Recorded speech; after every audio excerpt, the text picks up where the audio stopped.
हर चीज में झूठ बोलते हैं और नफरत फैलाने वाले लोग हैं, और इनको सहारा देता है कभी कभी हमारा मीडिया, प्रोपेगेंडा करने वाला लोग। हम लोग बड़े से बड़े कार्यक्रम कर लें, ऐतिहासिक कार्यक्रम कर लें, तो बड़े बड़े चैनलों पे आप और हम लोग नहीं दिखाई दोगे, नहीं दिखाई दोगे। आप और हम नहीं दिखाई देंगे। कभी आपने एक्सप्रेसवे की तारीफ सुनी है किसी टीवी पे? तो बताओ आप, अगर किसी चैनल ने तारीफ की हो तो बता दो। ये वही एक्सप्रेसवे है, 19 और 21 महीने में बना के तैयार किया था। और जब उद्घाटन जब किया था नेताजी के जन्मदिन पर, तो आपको याद होगा एयरफोर्स के सबसे बेहतरीन लड़ाकू विमान हम लोगों ने उतार करके उस हाईवे पे दिखा दिया था कि ये हाईवे ऐसा है कि जरूरत पड़ने पर हाईवे पर हवाई जहाज उतर जाएंगे। सुकोई, मिराज और हरक्यूलिस जैसा बड़ा बड़ा जो सबसे बड़ा हवाई जहाज है वो भी उतरा था। और हमने कहा कि ये सड़क केवल यहां तक नहीं रुकेगी। उस दिन जिस दिन उद्घाटन किया था नेताजी के जन्मदिन के दिन, तो हमने कहा कि ये सड़क यहां नहीं रुकेगी, ये सड़क हमारी गाजीपुर और बलिया तक जाएगी। और वही सड़क जिसमें जमीन दी किसानों ने, हमें जमीन दी, अलाइनमेंट कराया हमने, और अभी भी 4 साल पूरे हो गए, उस सड़क को नहीं बना पाए। हमने कह दिया कि समाजवादी सरकार बनेगी। जिस तरीके से आगरा लखनऊ एक्सप्रेसवे पे हवाई जहाज उतरे थे, उद्घाटन हुआ था, आने वाले समय में उसका भी उद्घाटन उसी तरीके से होगा कि लड़ाकू विमान उतरेंगे उस पर। और योगी जी इसलिए नहीं बना पा रहे, योगी जी को किसी अधिकारी ने समझा दिया, नहीं, योगी जी को किसी अधिकारी ने समझा दिया कि ये सड़क महंगी है, ये सड़क महंगी है। ये सवाल नहीं था, सवाल ये था कि योगी जी जानते नहीं है सड़क बनाना। अगर वो सड़क बनाना जानते होते तो बताओ, दिल्ली की और उत्तर प्रदेश की सरकार, उनकी दो सरकारें उनकी, हम लोगों ने 21 महीने बनाया। 21 महीने में बनाई सड़क हम लोगों ने, 21 महीने में सड़क बनाई हम लोगों ने। और इन्होंने कहा कि ये सबसे खराब सड़क है, भ्रष्टाचार हुआ है, बेईमानी हुई है। बताओ, ये कहते थे कि नहीं कहते थे? कोई दिन बचा है जिस दिन ये अखबारों में न्यूज ना निकलवाते हों कि ये सड़क महंगी बनी है, ज्यादा पैसा लगा है। अगर ये ज्यादा पैसा लगा, ज्यादा लगी, तो बताओ 4 साल पूरे हो गए, अभी तक आप गाजीपुर और बलिया वाली सड़क नहीं बना पाए। और जब जांच हुई थी, सबसे बेहतरीन जो संस्था है, रुड़की से बड़ी कोई इंस्टीट्यूशन नहीं है, जब उन्हीं के इंजीनियर्स भी आए और भी संस्था के जब इंजीनियर्स आए, उन्होंने जांच की, तो उन्होंने कहा कि इससे बेहतरीन सड़क कोई नहीं हो सकती। जिस क्वालिटी की ये सड़क बनी है, ये सबसे उच्चतम और बेहतरीन क्वालिटी की सड़क है। तो बताओ, 21 महीने में बनाई, 21 महीने में ये बनी, और 4 साल हो गए अभी तक नहीं बना, क्योंकि मुख्यमंत्री जो ही हैं वो जानते ही नहीं कुछ है। और ये कह दो कि इसमें अंडरपास बनना है,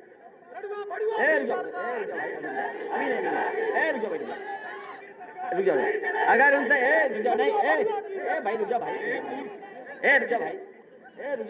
ये भी वैसे ही बीजेपी वालों की तरह है। शांत रहो, हम लोग समाजवादी लोग हैं। तो सोचिए, अगर उनसे बोले कि इसमें अंडरपास बनना है, तो जाने कहां से ढूंढ के लाएंगे अंडरपास क्या होता है। उनसे बोलो कलवर्ट बननी है इसमें, तो वो बताओ कलवर्ट क्या होती है। तो सोचिए, इसी वजह से अभी भी नहीं सड़क बन पाई। और अगर सड़क समाजवादियों की होती तो पहले बन करके तैयार होती। आज गाजीपुर और बलिया के लोग भी इस सड़क पर चल गए होते और बलिया गाजीपुर तक पहुंच जाते। मंडियां नहीं बन पाई, आप लोग सड़क पर चले हो गए, जाने कितने लोग चले हो गए उस सड़क पर। आप में से कोई शायद ही बचा हो जो उस सड़क पर न चला हो। और बहुत सारे यहाँ हमारे नौजवान या उनके परिवार के सदस्य होंगे जिनकी जमीन गई होगी और उन्हें अच्छा मुआवजा समाजवादी सरकार में मिला है। 4 गुना मुआवजा मिला, 4 गुना मुआवजा मिला है उन्हें। इतना मुआवजा कभी किसान को नहीं दिया जाता था जितना समाजवादियों ने दिया। मुआवजा दे दिया, और किसी को भी जिसकी जमीन आई उसको मुआवजा मिला है, मुआवजा दिया, और आपकी सड़क बनकर के तैयार हो गई। पूरी सड़क पे बताओ कहीं हम लोगों का नाम लिखा हो तो बताओ, नेताजी हमारा, या इतने लोग जितने खड़े हैं बताओ। पूरी सड़क दिखाइए, कहीं किसी नई पटिया नहीं लगाई, नहीं हम लोगों ने पटिया, क्योंकि हम लोगों ने दुनिया की सबसे बेहतरीन सड़क बनाई, लेकिन अपना नाम नहीं लिखा। और जैसे ही बीजेपी की सरकार आई तो बताओ कहां पर उन्होंने अपना नाम लिखा है। जहां सूसू करने के लिए जाते हैं वहां पे नाम लिखा हमने। जैसे ही आपको जाना पड़ेगा कहीं तो देखोगे आप, उन्होंने अपना नाम लिख लिया। पूरी सड़क पर समाजवादियों का नाम नहीं है कहीं भी, ना नेताजी ना हमारा, किसी का नाम नहीं है। लेकिन जैसे ही आप वहां जाओगे सुसु करने के लिए तो आपको बीजेपी के लोगों का नाम लिखा मिल जाएगा। ये सबसे प्रिय काम है शौचालय बनाने का, बीजेपी का सबसे प्रिय काम है शौचालय बनाने का। और देखिए कैसा जाल फेंका उन्होंने कि शौचालय आप बनाओ और फिर जब जांच होगी तो प्रधान जी फंस जाएंगे उसमें। कोई प्रधान नहीं बचा होगा जो 200, 250, 300 नहीं बनाया हो शौचालय। है कोई ऐसा प्रधान? कोई है प्रधान? कितने शौचालय बनाए? 200 इन्होंने बनाए, और ये 200 के 200 बिना पानी वाले हैं। तो समाज है, हाँ वो तो शौचालय जानते हैं हम लोग गांव में। तो सबसे प्रिय काम है, और जांच होने जा रही है प्रधानों की। ये चाल है, तुम लोग याद रखना प्रधान भाइयों, गलती उनकी है, जांच आपकी कर रहे हैं। इसलिए बहुत सावधान रहना भाजपा के लोगों से। ये बहुत ही चमत्कारी और होशियार हैं, ये कभी भी धोखा दे सकते हैं, किसी तरह का रास्ता अपना लेंगे। इसलिए जो जो फैसले अभी तक भारतीय जनता पार्टी ने लिए, सब गलत फैसले लिए। नोटबंदी से काला धन, भ्रष्टाचार कहां खत्म हो गया बताओ? ये 100 नंबर अच्छी खासी गाड़ी थी, व्यवस्था थी, 112 करके उनने भी अपना रेट बढ़ा लिया। रेट बढ़ा लिया, रेट बढ़ गया कि नहीं बढ़ गया? और हमने ये व्यवस्था इसलिए दी थी कि गांव में गरीब के यार खेत पे कोई झगड़ा हो जाए, तकलीफ में आ जाए, तो फोन करे तो पुलिस उसके पास पहुंचे। अब उल्टा आना पड़ेगा आपको थाने में। और इसी तरह एम्बुलेंस भी समाजवादियों ने चलाई, एम्बुलेंस चलाई समाजवादियों ने कि नहीं 108, 102। तो इनका दिखाई देता है गांव में कुछ? गांव में फोन करो तो 112 भी पहुंचेगी जो 100 थी, 102, 108 एम्बुलेंस भी पहुंचेगी। और इन्होंने बताओ क्या पहुंचा दिए? इनके भी तो कुछ दिखाई देता होगा गांव में। तो हम लोग 100 नंबर पुलिस की, 102, 108 एम्बुलेंस पहुंचा रहे, और ये किन्हें पहुंचा रहे हैं सोचो। इसलिए बहुत सावधान रहिए इन लोगों से। और ये मोबाइल का जमाना है, मोबाइल का जमाना है, नई चीजें हैं, नई नई चीजें आ रही हैं। जब हम लोग आपकी उम्र के थे तो मोबाइल नहीं था। सोचो हम लोग इतने पिछड़े थे, हम लोग इतने पिछड़े थे कि जब आपकी उम्र के थे हम लोगों पे किसी पे मोबाइल नहीं था। जब हम लोग पढ़ाई करते होंगे तो कोई मोबाइल नहीं था हम लोगों के पास। लेकिन आज बिना मोबाइल के जीवन नहीं चल रहा है। और ये जो 4G चला रहे हो और जो जियो का मोबाइल लिए घूम रहे हो, ये भी अगर समाजवादी सरकार नहीं होती तो नहीं पहुंचता आप लोगों तक। ये भारतीय जनता पार्टी का देन नहीं है, ये समाजवादियों की व्यवस्था का देन है। और ये मोबाइल है, आज हर चीज ट्रांसपेरेंट है।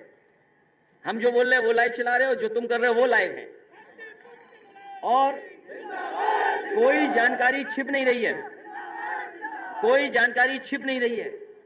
हमारी समाजवादी पार्टी को 2017 का चुनाव झूठ फैला करके इसी मोबाइल से भारतीय जनता पार्टी ने हम लोगों को हराया। उस समय हम और आप लोग इतने जागरूक नहीं थे। गांव के लोग, किसान, जो भी व्हाट्सएप पे आता था, जो भी मोबाइल पे आता था, उसको सच समझ लेते थे। लेकिन अब थोड़ी जागरूकता बढ़ी है। जो हर चीज मोबाइल पे आ रही है वो सच नहीं है। लेकिन आज गूगल भी है और भी तमाम प्लेटफॉर्म हैं जिनसे जानकारी हासिल की जा सकती है। हर जानकारी हासिल है आज, किसी तरह की जानकारी कोई लेना चाहेगा सब हासिल है। तो ये नया जमाना है, नई चीजें आ रही हैं, इसलिए नई तरीके से हम लोगों को चीजें समेटनी पड़ेंगी, करनी पड़ेंगी, तब जाकर के हम नौजवानों का भविष्य बेहतर कर पाएंगे और आने वाली पीढ़ी को कुछ दे पाएंगे, क्योंकि नई तरीके से सोचना पड़ेगा। और अगर नई तरीके से नहीं सोचेंगे तो हम लोग कामयाब नहीं हो सकते। इसीलिए हमने नारा भी दिया, आज के दिन जब लोकतंत्र में खतरा है, चीजों को बिगाड़ा जा रहा है, जो हमारी सबसे बड़ी पहचान है उस पहचान को खत्म किया जा रहा है। जिस वजह से हिंदुस्तान इतना मजबूत है, किसान की वजह से, किसान की वजह से ही मजबूत है, क्योंकि किसान खेती भी करता है और किसान के परिवार का ही बेटा नौजवान जाकर के सीमा की हमारी रक्षा करता है। इसलिए किसान को बर्बाद कर रहे हैं ये लोग, खेती को छीनना चाहते हैं। हमारे किसान तो मेड़ की लड़ाई में न जाने क्या क्या कर जाते हैं, मेड़ की लड़ाई को लेकर के न जाने कितनी दूरी तक चले जाते हैं। ये भारतीय जनता पार्टी ने जो कानून पास किए हैं, ये कानून ऐसे हैं कि आपके खेत की मेड़ तोड़ करके न जाने किसके हाथ में पूरे खेती दे देंगे। इसलिए आप लोग सावधान हो जाइए इन कानूनों से। अगर भारतीय जनता पार्टी कहती है कि हमारे मेंबर बनना है तो मिस्ड कॉल दे दो, तो हम भारतीय जनता पार्टी के लोगों से कहना चाहते हैं कि हमारे किसान भाइयों को, हमारे नौजवानों को वो नंबर बताओ कि जिस पे फोन करें और उन्हें एमएसपी मिल जाए, उनकी पैदावार की सही कीमत मिल जाए। और अब जब एमएसपी की बात हो रही है तो एमएसपी वो वाली मिलनी चाहिए जिसमें आय दोगुनी हो। इसलिए हम किसानों को बधाई देते हैं, नौजवानों को बधाई देते हैं। समाज में अभी भी गरीबी है, कम नहीं हुई है। थोड़ी बहुत संपन्न हो गए हैं, थोड़ा बहुत कपड़े हो गए, थोड़ी बहुत घर बन गए, थोड़ा बहुत गाड़ी और इंतजाम हो गया, लेकिन अभी भी गरीबी है। बहुत परिवार आज भी गरीब है, न पढ़ाई कर सकते हैं, न तमाम चीज़ों का इंतजाम कर सकते हैं। हमारे समाज में ऐसे लोग भी रह रहे हैं जिनके पास सदियों से कुछ नहीं रहा। ये जो हमारे सपेरे हैं, जब मैं सपेरों को देखता हूं तो हमें अपने भारत याद आ जाता है, क्योंकि बहुत सारे पुराने जो राइटर्स थे, जो हमारे भारत की पहचान बताते थे, वो यही कहते हैं कि भारत देश सपेरों का देश है। ये पहचान बताई जाती थी हमारी। सोने की चिड़िया तो कहा जाता था, लेकिन ये भी कहा जाता कि भारत देश वो है जो सपेरों का देश है। और सोचो, हजारों साल से ये सपेरे रह रहे हैं अपने देश में, अपने बीच में, लेकिन इनके पास खेत नहीं है, घर नहीं है, कोई इंतजाम नहीं कि बच्चे कहां पढ़ पाएंगे, इनका भविष्य क्या होगा। लेकिन हमें खुशी इस बात की कि इतने अभाव में भी रह करके, कुछ भी नहीं है इनके पास, उसके बावजूद भी अपनी संस्कृति को, अपनी वेशभूषा को, अपनी बीन को नहीं छोड़ पाए हैं। सरकार ने इनसे सांप छीन लिए, लेकिन उन्होंने बीन अपना नहीं छीनने दिया। हम इनको बधाई देते हैं। और मैं कहता हूं, जो सपेरे चाहे कितने भी गिनती के हों, हम इसी एक्सप्रेसवे के किनारे सपेरों का गांव बसाना चाहते थे। सरकार चली गई, नहीं बस पाया, लेकिन जैसे ही सरकार बनेगी, इस एक्सप्रेसवे के किनारे हमारे सपेरों का गांव बसेगा और लोहिया आवास देंगे और पेंशन भी देंगे, जिससे ये बीन बजा करके अपना जीवन यापन कर सकें, क्योंकि खेती नहीं है। और इनके सांप तो जिसने छीने वो जानते हो आप, सुप्रीम कोर्ट ने छीन लिए सांप, लेकिन कोई इंतजाम नहीं किया।